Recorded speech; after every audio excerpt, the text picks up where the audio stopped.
Ես Կարինում բարելուց եմ սկսել հասկանալ առհասարակ ինչ ասել է հայրենասիրություն եւ ինչ պիտի անի հայ մարդը, ինչեր կարող է անել, ինչքան պիտի իր ուժերին հավատա։ Կարինի առաքելությունը հայ մարդուն հայ լինելու հպարտությունը վերադարձնելն է, ներկայացնելն է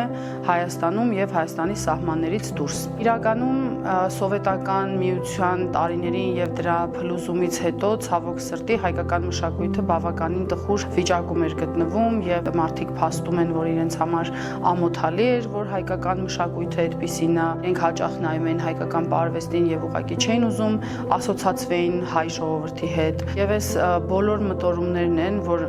պարոն Գինոսյանին հանգեցրել է, կոտրել այդ կարծրատիպը, այս մշակույթը ձերն է եւ դուք պիտի լինեք այդ մշակույթը կրողը, այնքանով որքանով դուք կրողն եք լեզուն։ Գոնե մեկ ակնթարթ, երկինքն ու երկիր իրար հետ ձեր հոգու մեջ զգաք, գնացեք մեր բարի։ Եվ հենց այդ նպատակով սկսվեցին ամեն ամսվա վերջին ուրբաթ օրերի մեր բաց դասերի միջոցառումները։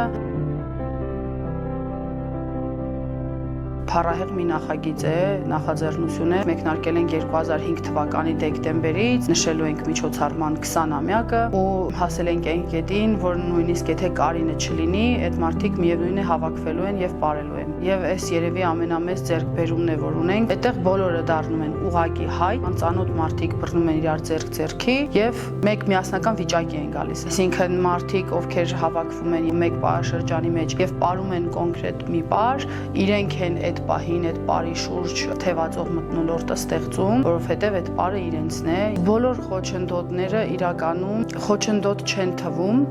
երբ որ դու ունես գաղափար, որին պինդ հավատում ես, այդ դեպքում խոչընդոտները երբեք չեն տրամադրության վրա ազդում, տրամադրության անկում չի լինում, հակառակը այդ խոչընդոտները հաճախ քեզ ստիպում են մտածել քառակուսու սահմաններից դուրս, գտնել լուծումներ, որ դու միևնույն է քո նպատակին հասնես։ Առհասարակ ավանդական մշակույթը մեր նախնիների համար համարվել է սուրբ կամ սրբազան որևէ մի բան, դրա համար նաև շատ աշխատում ենք, շարժումները ուղղում ենք, փոքր դետալները շտկում ենք, յուրաքանչյուր շարժում դետալ ինքը ունի իր իմաստը եւ խորհուրդը, նույնիսկ փոքրիկ շեղումը, որը մեզ համար այսօր կարող է թվալ աննշան, բարի իմաստաբանական շերտում կարող է մեծ փոփոխություն մտցնել։ Մենք բարը նվիրում ենք Աստծուն, ուրեմն պետք է գոնե կարողանանք այդ բարերն ու երգերը իրենց ճշգրիտ ձևի մեջ պահել։ Ունենք մի շարք այլ նախաձեռնություններ, որոնք այլի մշակվել են Գեր Գինոսյանի կողմից, դրանցից մեկը ազգային երկու պարարական է հանրակրթական դպրոցներում, որի շրջանակներում այսօր շուրջ 470 դպրոցներում արդեն աշակերտներ ուսումնասիրում են առարկան, յուրացնում է ավանդականը եւ հայկականը, դա նստվածք է ունենում, նույնիսկ եթե ինքը հետո դրանով չի զբաղվելու ընդհանրապես, այլ նախաձեռնություններ եւս ունենք, դրանք կլինեն թե համերգներ, թե փառատոններ, թե ազգագրության թատրոնի ժանրում ներկայացումներ։ Մենք սովորում ենք միայն սխալների վրա։ Դա